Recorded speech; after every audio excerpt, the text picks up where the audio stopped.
नमस्कार, सभी दर्शकों का आज के कार्यक्रम में स्वागत है। परमाणु भाग 1 में हमने रदरफोर्ड के परमाणु मॉडल के बारे में जाना था। उस समय एक प्रश्न उठा था कि क्या रदरफोर्ड का परमाणु मॉडल पूर्णतः सही था या उसमें कुछ कमियां थीं? अगर कुछ कमियां थीं तो वे क्या थीं? उन कमियों को किसने और कैसे दूर किया? इन सभी प्रश्नों के उत्तर के साथ आज मैं फिर उपस्थित हुआ हूँ। इसके अतिरिक्त आज के इस कार्यक्रम में हम परमाणु में इलेक्ट्रॉन की विभिन्न कक्षाओं की त्रिज्या तथा विभिन्न कक्षाओं में इलेक्ट्रॉन की ऊर्जा के लिए व्यंजक प्राप्त करेंगे। कार्यक्रम के अंत में हाइड्रोजन के रैखिक स्पेक्ट्रम की व्याख्या करेंगे तथा कुछ प्रश्नों को भी हल करेंगे। सबसे पहले हम रदरफोर्ड का परमाणु का नाभिकीय मॉडल एक बार फिर जान लेते हैं। परमाणु का रदरफोर्ड का नाभिकीय मॉडल परमाणु को एक विद्युत उदासीन गोले के रूप में चित्रित करता है, जिसके केंद्र पर बहुत छोटा, भारी तथा धन आवेशित नाभिक है, जो अपनी अपनी गतिशील स्थिर कक्षाओं में घूमते इलेक्ट्रॉनों से घिरा हुआ है। परमाणु के केंद्र में नाभिक होता है तथा इलेक्ट्रॉन इस नाभिक की परिक्रमा करते हैं, ठीक वैसे ही जैसा सौर परिवार में होता है। लेकिन दोनों स्थितियों में एक मूलभूत अंतर है। ग्रहीय तंत्र गुरुत्वीय बल के कारण बंधा है, जबकि नाभिक इलेक्ट्रॉन तंत्र में आवेशित कण होने के कारण बल के कूलॉम नियम द्वारा अन्योन्य क्रिया होती है। अब हम रदरफोर्ड के परमाणु के नाभिकीय मॉडल की कमियां क्या थीं, इस पर विचार करते हैं। हम जानते हैं कि वृत्ताकार पथ में घूमती कोई वस्तु लगातार त्वरण में होती है और इस त्वरण की प्रकृति अभिकेंद्री होती है। क्लासिकी वैद्युत चुंबकीय सिद्धांत के अनुसार कोई त्वरित आवेशित कण वैद्युत चुंबकीय तरंगों के रूप में विकिरण उत्सर्जित करता है। इसके साथ ही जब कोई कण सर्पिल पथ पर चलता है तो उसके कोणीय वेग और आवृत्तियां निरंतर परिवर्तित होती हैं। जब इलेक्ट्रॉन सर्पिल पथ पर अंदर नाभिक की ओर आते हैं तो उनके कोणीय वेग और इस प्रकार उनकी आवृत्तियां निरंतर परिवर्तित होती हैं। फलस्वरूप उत्सर्जित प्रकाश की आवृत्ति भी निरंतर परिवर्तित होगी। इस प्रकार त्वरित इलेक्ट्रॉन की ऊर्जा निरंतर घटनी चाहिए। इलेक्ट्रॉन अंदर की ओर सर्पिल पथ पर चित्रानुसार चलेगा और अंततः नाभिक में गिर जाएगा। ऐसा परमाणु स्थायी नहीं हो सकता। अतः रदरफोर्ड का परमाणु मॉडल नाभिक के स्थायित्व की व्याख्या करने में विफल रहा। रदरफोर्ड के परमाणु के नाभिकीय मॉडल में इलेक्ट्रॉन के कोणीय वेग और आवृत्तियां निरंतर परिवर्तित होने के कारण उत्सर्जित प्रकाश की आवृत्ति भी निरंतर परिवर्तित होगी। इस प्रकार त्वरित इलेक्ट्रॉन की ऊर्जा निरंतर घटेगी।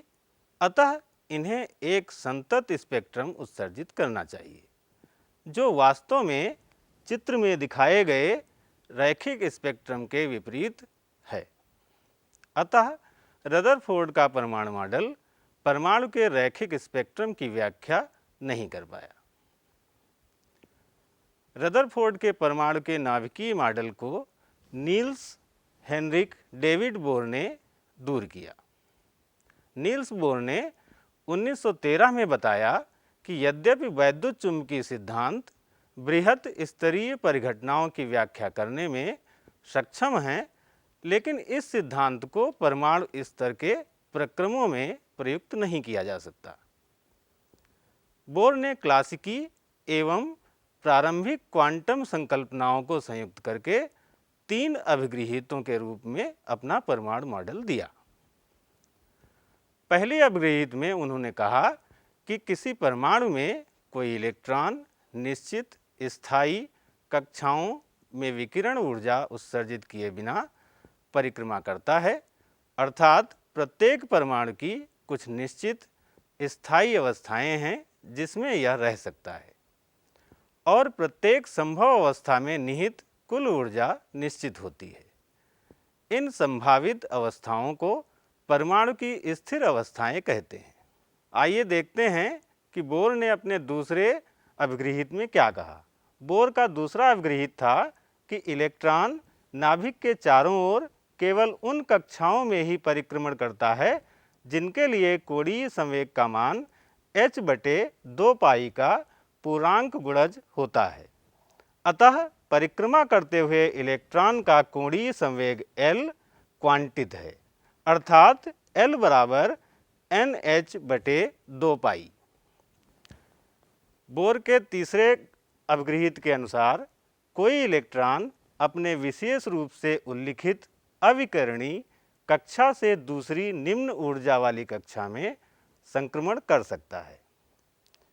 जब यह ऐसा करता है तो एक फोटॉन उत्सर्जित होता है जिसकी ऊर्जा प्रारंभिक एवं अंतिम अवस्थाओं की ऊर्जा के अंतर के बराबर होती है।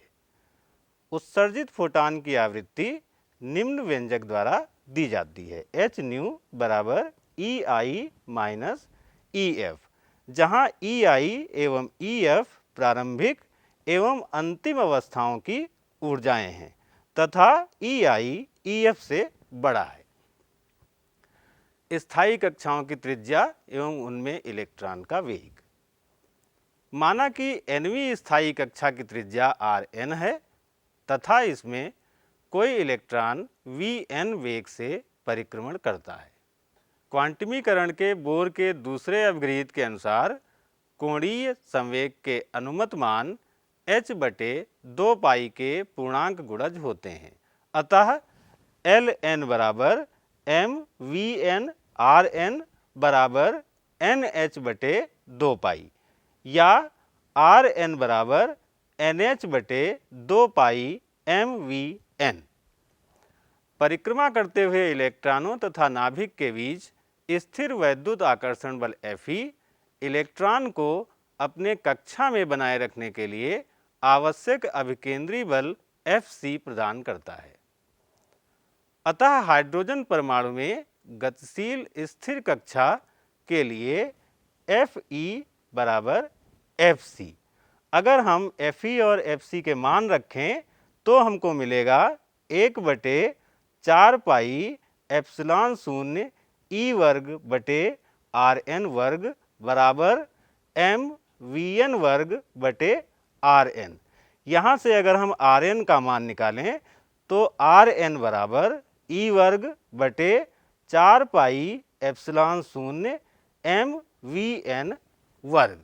Rn के मान बराबर करने पर NH/2 पाई mVn बराबर E वर्ग बटे 4 पाई एप्सिलॉन 0 mVn वर्ग। इस समीकरण से अगर हम मान निकालें तो Vn बराबर 1/n E वर्ग बटे 4 पाई एप्सिलॉन 0 1/h/2 पाई तथा Rn बराबर n वर्ग बटे m h/2 पाई पूर्ण वर्ग 4 पाई एप्सिलॉन 0 E वर्ग। ये हमारा जो V का समीकरण आया है इससे हमको पता लगता है कि nवीं कक्षा में इलेक्ट्रॉन की कक्षीय चाल गुणज n से कम हो जाती है क्योंकि यहाँ पर n हर में है।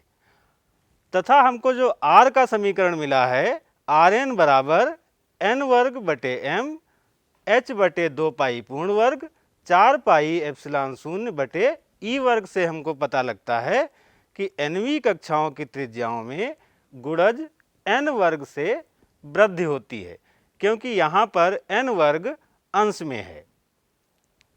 अब हम देखते हैं बोर त्रिज्या क्या होती है। हमने देखा कि Rn के लिए समीकरण हमने पहले से निकाला है। अगर इस समीकरण में n बराबर 1 हम रख दें तो R1 बराबर h वर्ग एप्सिलॉन 0 बटे पाई m E वर्ग मिलता है। इसे बोर त्रिज्या कहते हैं तथा ए शून्य द्वारा निरूपित करते हैं। इसलिए ए शून्य बराबर एच वर्ग एप्सिलॉन शून्य बटे पाई एम ई वर्ग, या ए शून्य बराबर 5.29 गुणे 10⁻⁻11 मीटर। अब हम स्थायी कक्षाओं में इलेक्ट्रॉन की ऊर्जा के बारे में जानेंगे। हमें पहले से पता है कि गतिज ऊर्जा का समीकरण के एन बराबर 1/2 एम वी एन वर्ग बराबर ई वर्ग बटे 8 पाई एप्सिलॉन शून्य आर एन, क्योंकि हमें पता है कि आर एन का मान ई वर्ग बटे 4 पाई एप्सिलॉन शून्य एम वी एन वर्ग होता है। इसी प्रकार यू एन के लिए समीकरण है यू एन बराबर माइनस ई वर्ग बटे 4 पाई एप्सिलॉन शून्य आर एन।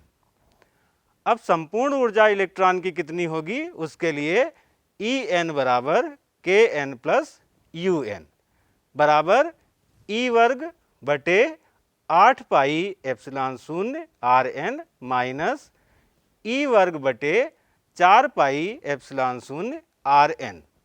इसको अगर हम हल करेंगे तो ई एन बराबर माइनस ई वर्ग बटे 8 पाई एप्सिलॉन शून्य आर एन।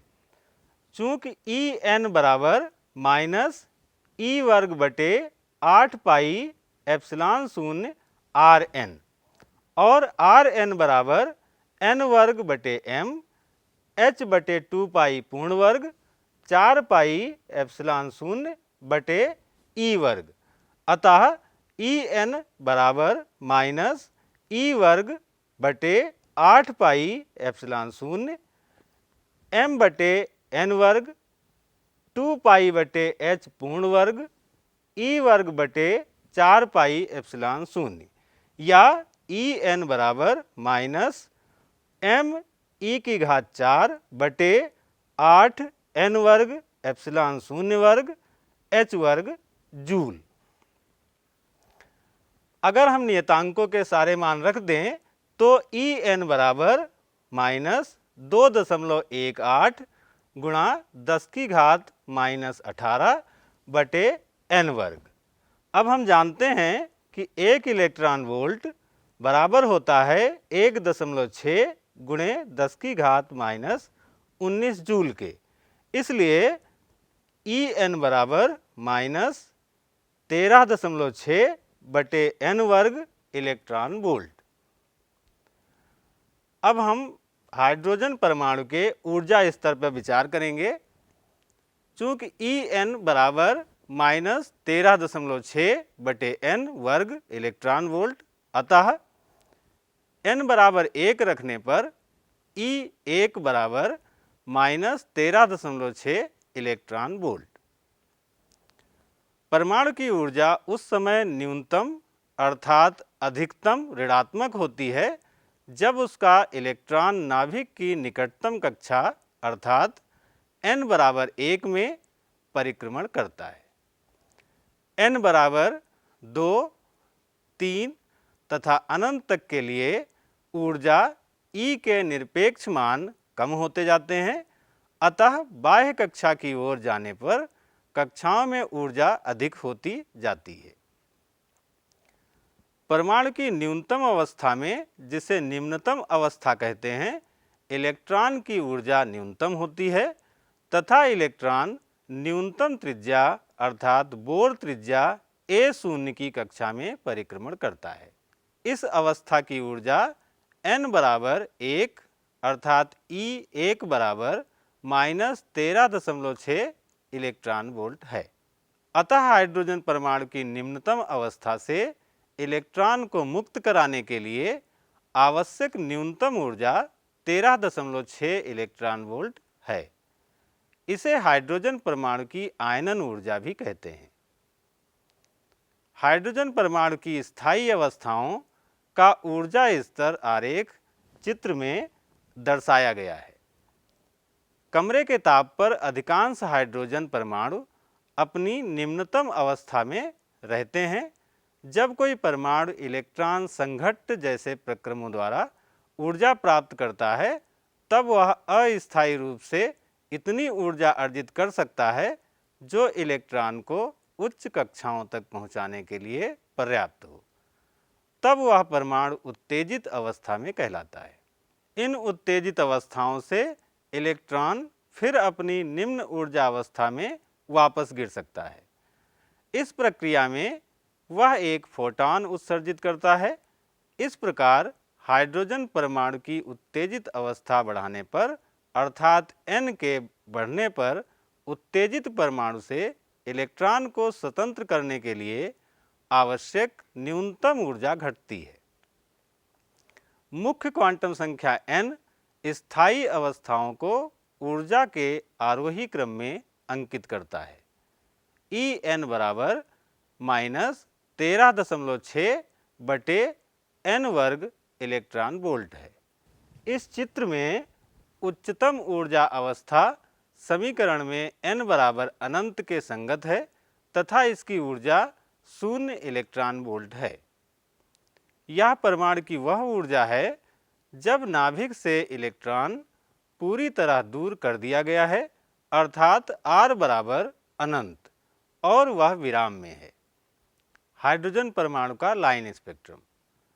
बोर के मॉडल के तृतीय अभिगृहीत के अनुसार जब कोई परमाणु उच्च ऊर्जा स्थिति जिसकी क्वांटम संख्या n i है से निम्न ऊर्जा स्थिति जिसकी क्वांटम संख्या n f है में संक्रमण करता है तब ऊर्जा के इस अंतर को VIF का एक फोटॉन वहन करता है ताकि h न्यू IF बराबर ENI माइनस ENF। हमें पता है कि En का समीकरण -m⁴ बटे 8 n वर्ग एप्सिलॉन 0 वर्ग h वर्ग। अगर हम E का यह मान इस समीकरण में रखें तो हमें मिलेगा h न्यू IF बराबर m⁴ बटे 8 एप्सिलॉन 0 वर्ग h वर्ग 1 बटे NF वर्ग माइनस 1 बटे NI वर्ग। इस समीकरण को रिडबर्ग का सूत्र कहते हैं जहां r बराबर m⁴ बटे 8 एप्सिलॉन 0 वर्ग h घन c। अगर हम नियतांकों के मान रखें तो हमें मिलता है r बराबर 1.03 गुणे 10⁻7 मीटर की घात -1। बोर मॉडल में अन्य रेखाओं की उपस्थिति को भी बताया गया था। इन श्रेणियों की पहचान वास्तव में स्पेक्ट्रोस्कोपिक शोध के समय हुई जिन्हें लाइमैन, बामर, पार्सन, ब्रैकेट तथा फुंड श्रेणियों के नाम से जाना जाता है। इन्हीं श्रेणियों के तदनुरूपी इलेक्ट्रॉनिक संक्रमण चित्र में दर्शाए गए हैं। आइए अब हम एक प्रश्न हल करते हैं। प्रश्न है कि हाइड्रोजन परमाणु की निम्नतम अवस्था में ऊर्जा -13.6 इलेक्ट्रॉन वोल्ट है। इस अवस्था में इलेक्ट्रॉन की गतिज और स्थितिज ऊर्जा क्या होंगी? इस प्रश्न को हम इस तरीके से हल कर सकते हैं कि हम पहले से ही पढ़ चुके हैं कि En बराबर -e वर्ग बटे 8 पाई एप्सिलॉन 0 Rn, गतिज ऊर्जा Kn बराबर e वर्ग बटे 8 पाई एप्सिलॉन 0 Rn तथा स्थितिज ऊर्जा Un बराबर -e वर्ग बटे 4 पाई एप्सिलॉन 0 Rn।